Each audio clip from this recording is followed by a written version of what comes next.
बा आमा सन्चै हुनुहुन्छ, सन्चै हुनुहुन्छ होला है। अब त दसैँ पनि आउनु लागेछ। जे छ जस्तो छ त्यसैमा रहन सिक्नु होला बा आमा।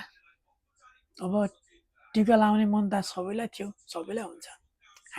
त्यही भएर बा आमा आरामै हुनुहुन्छ। तपाईँहरू हुनुहुन्छ र त हामी यहाँ छौँ। जब तपाईँहरूले हामीलाई जन्म दिनुभयो त्यसपछि त हामी आउन पायौँ। दुःखको अनुभव गर्न पायौँ, सुखको अनुभव त गर्न बाँकी नै छ। सबभन्दा ठुलो कुरो जन्माउनु र कर्म दिनु नै ठुलो कुरो रहेछ। जब तपाईँहरूले जन्माइदिनु हो त्यस पछाडि हामी आउन पायौँ। के गर्नु बा आमा, तपाईँहरूले रुँदै रुँदै यसरी बाई बाई गर्दै हात हल्लाएको अहिले जस्तो लाग्छ त्यो दिन एयरपोर्टमा। छोरो भने एउटा जेब्रो झोलाएर एउटा ब्याग घिसार्दै भित्र जाँदै मुस्कुराउँदै छिरिरहेको थियो।